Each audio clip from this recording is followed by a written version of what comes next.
Hey friends, welcome to the Me and Re podcast. Here, we're exploring who we truly are in Jesus.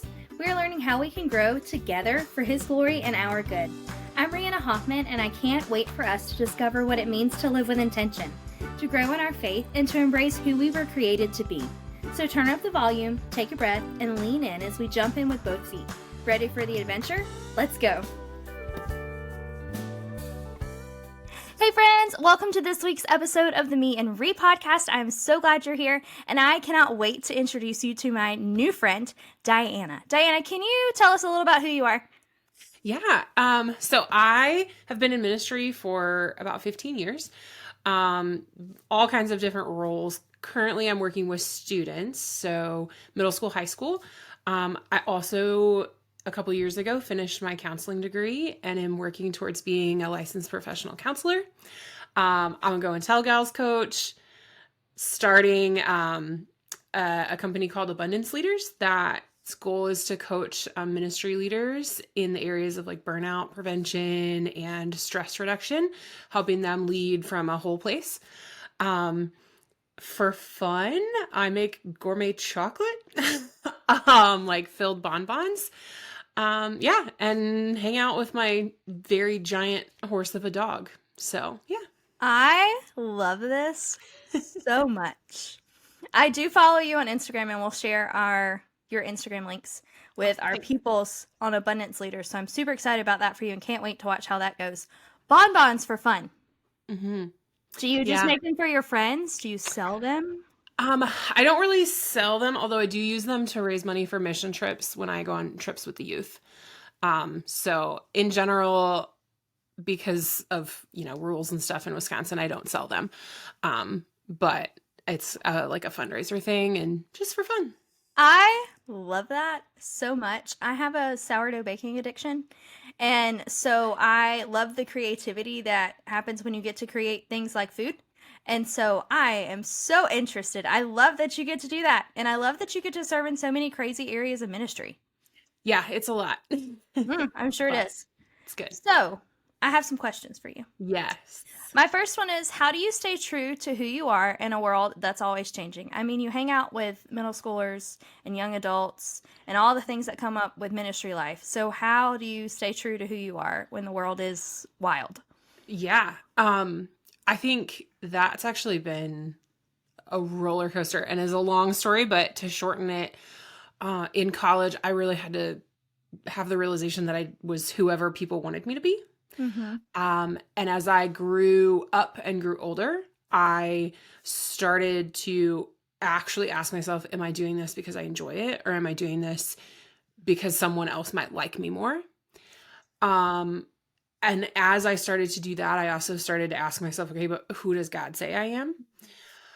And so I think coming back to that core, like, who does God say I am, helps me when the world is telling me I should be all these other things, or even like family, right? And I took a very different life path than probably was expected of my family, and learning to own that and be proud of that instead of like feel shame that I didn't follow that path has been really helpful. I think having strong people around you who encourage you to be who they know you are instead of who they want you to be is also really, really important. Yeah. So you talked about a couple of things. You talked about how God sees you. So you remind yourself of how God sees you. And then you talked about having people that remind you who you are in Christ. Yeah. So do you have any things that you tell yourself when you're trying to remind yourself who God says you are? Yeah, many. And they're very different categories, right? Body image has been something that's been really hard for me a long time. So there are places where I have to really consistently remind myself, this is who God says you are, right? Like, God says you are good and that He created you good, right? And being reminded of that when I'm falling short of things. I think one of the places that like perfectionism, while I personally don't really feel like a perfectionism person, it's in my family. And so I've had to remind myself that God doesn't require me to be performing at the highest level or performing to perfection in order to be loved, but Yes. he loves me anyway. And that actually should be part of my motivation for wanting to do things well. Yeah. So those are probably the two biggest ones, that my value does not equal my performance. And it also does not equal my appearance. Yes. I'm going to write that down and stick it on my wall. Yeah. I need that in my everyday life. My other question is, how do you find people that are willing to tell you who you are? Because a Mm, lot of times we focus on the superficial and we're like, oh, yeah, girl, you totally got this. But those aren't the people that you're going to say, hey, I just did this wild, crazy, zany thing. Or, hey, I really don't like how I look today. Can you help me with that? So that you don't walk up to random human at Walmart and tell them that. So how do you find those people?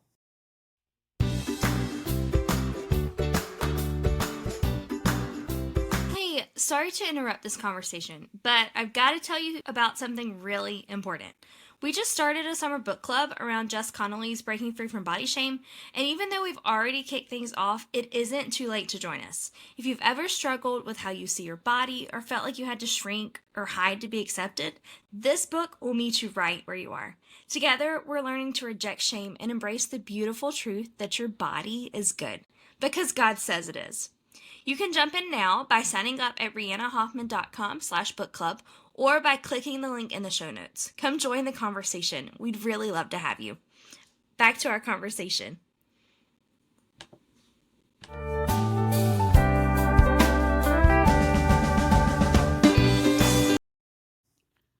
Some of it's trial and error, honestly. As I was trying to figure out who I was, I started trying to figure out, like, is the person speaking life into me that I believe is actually true, or is this like hollow compliments? Yes. I had a leader when I was in college. She was the office admin for our campus ministry, and this woman, she would see something in someone and she would tell them and she would encourage it, and she almost became like a second mom to me while I was in college, and I love Yeah. her to death. And she still will be like, hey, how's it going? Like, I love seeing all your posts and seeing you grow and seeing you do these big things. And that's the kind of person that I'm like, I want that person Yeah. speaking into who I am. I have found that people who don't make me question my like importance, if that makes sense, right? Mm-hmm. Like, you might have a leader or a friend who's speaking into you, but you almost like feel insecure about whether or not it's truthful. Yeah. But it's coming from a place of they're very secure in who they are. And so they can speak into you as like, this is what I see in you, Yeah. being a huge part of it. Yeah. I love that. So, what's one struggle that you faced in figuring out your Mhm. identity? Because, like, we're having this conversation of, Yeah. hi, these people spoken to me in college, and I'm trying to find these people now. So, what's one struggle you faced in figuring out your identity, and how did you get to grow from that? Yeah. I, there's lots of them. I think because I was such a person, and part of it's my personality, that like I'm just really go with the flow and I can be whoever people need me to be. And a lot of things like base level come pretty easily. So I'm like, yeah, sure, I'll shift and run sound, or I'll shift and paint sets, or, um, and I started to realize that like I didn't know what I actually wanted to do. So I started to experiment with things, obviously within reason, right? Like, I'm Yeah. not going off the deep end experimenting, but that's how I got into chocolate, right? That's how I found out that I have this love for baking. I just was like, that looks interesting. Maybe I'll try it. And I was like, this is awesome. I love it. And so now it's actually a way where I get to like bless other people Yeah. with it. Yeah. Um, so that's a big part of it. I think, figuring it was trial and error, trying to figure out like, how do I want to live? What do I want to do? What are some of my goals, and are they actually mine, or do I do them because someone told me I should? I think that's the hardest part for me, is figuring out like, do I really want this, or did somebody tell me I should want this? Mhm. Um, or even like, is this something God wants for me, or is this something that the world wants for me? Yeah. Um, even in starting Abundance Leaders, like really going back and being like, is this because I want a successful business? Or is this because God's given me a calling that I need to follow? Which thankfully it landed on that side.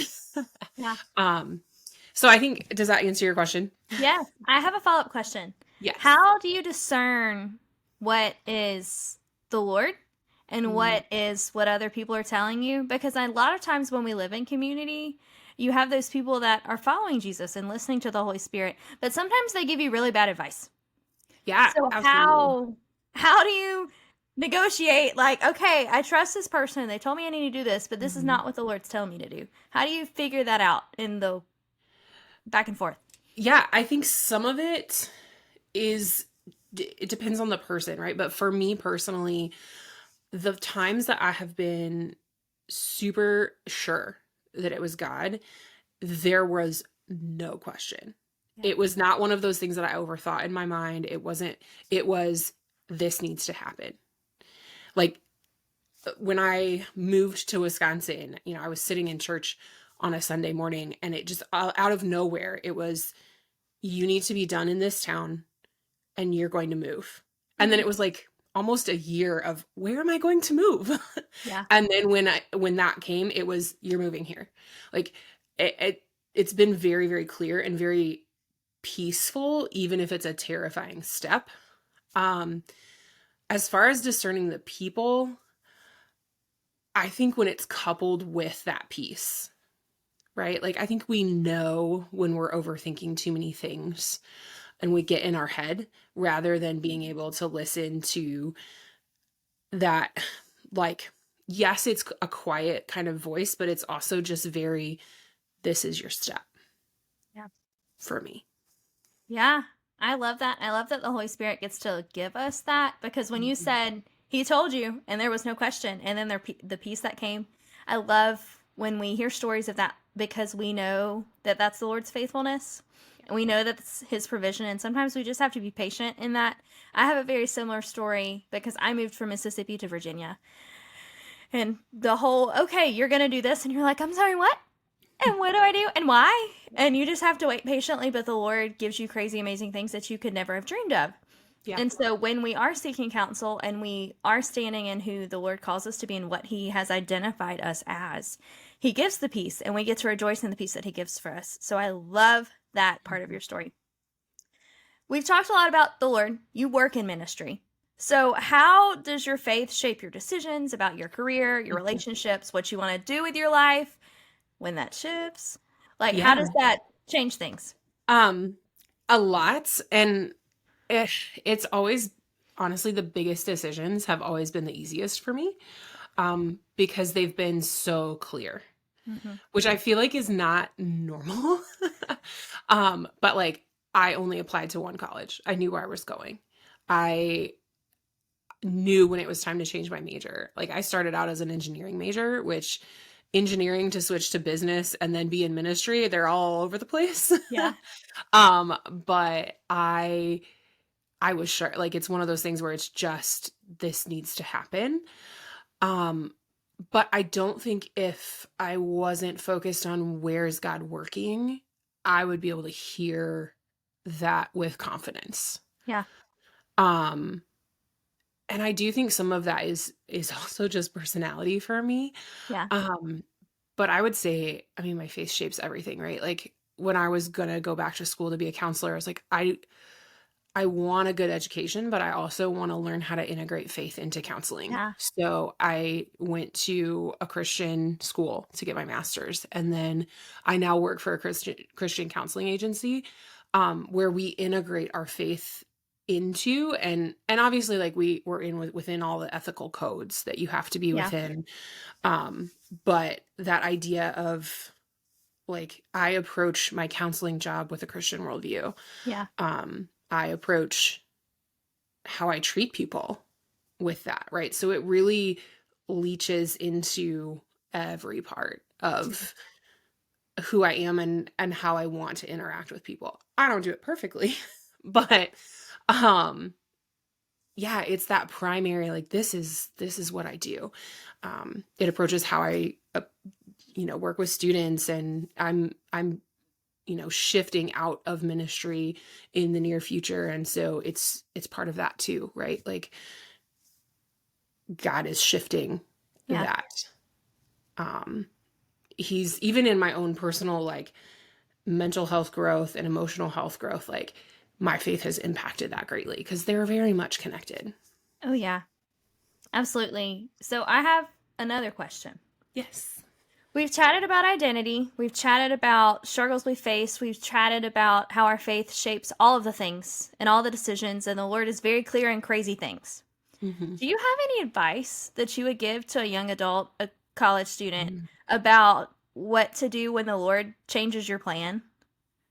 Yeah, I think if you're cool with me giving a little bit of my Yeah, story go when for that it. happened, um, I had been set on being an engineer since I was a little kid. My dad is an engineer, my grandpa was an engineer. Like this was the path I was going on. And so it really shocked me when I got into the program of that and started taking classes about engineering. And I was like, I hate this. Like, I cannot do this for the rest of my life. And then I was like, I'm so lost. I don't know what to do. So while it was really clear that leaving was what I needed to do, the next step wasn't super clear. Yeah. Um, and I would say seek counsel from people, right? Like, so that woman I mentioned earlier was a huge part of my process of trying to figure out if I don't do that, what am I going to do?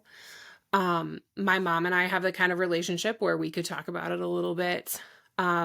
Honestly, sometimes there's a thing called a career counselor. That might be a place that you need to go.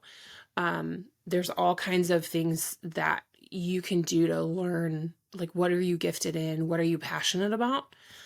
And I did do some of that. Get to know yourself, Yes.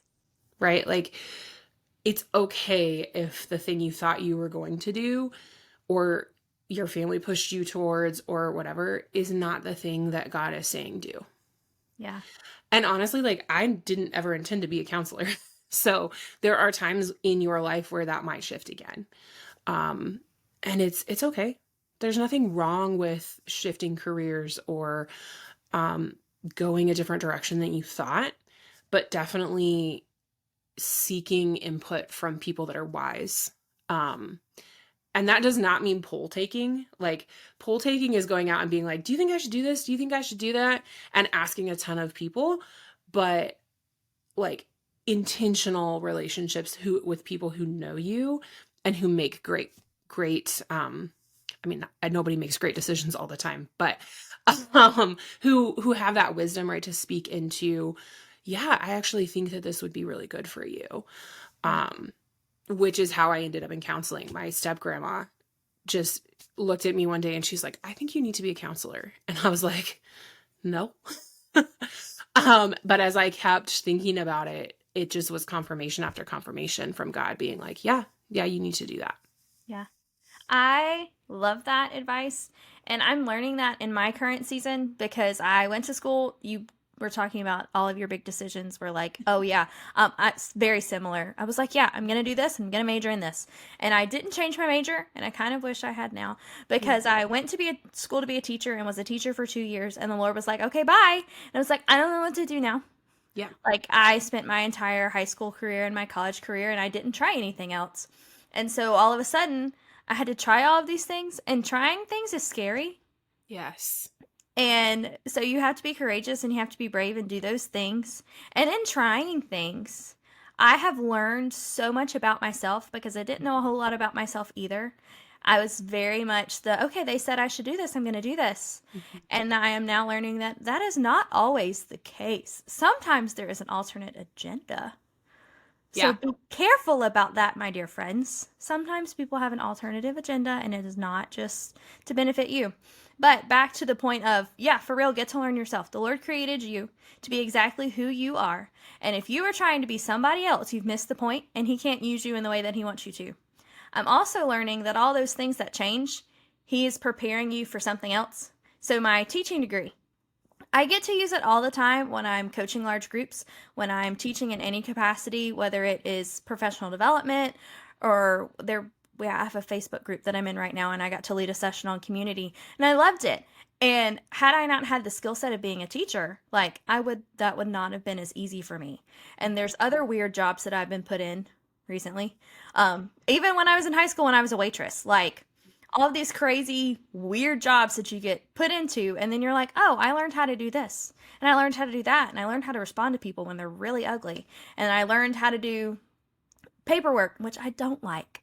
I don't like paperwork, but I can make a mean spreadsheet.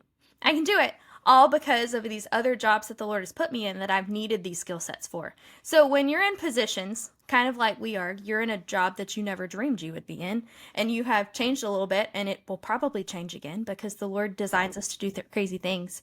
We get to enjoy the season we're in, or we need to try to enjoy the season we're in. Sometimes it's more easier said than done. We need to enjoy the season we're in because the Lord's preparing us for something better.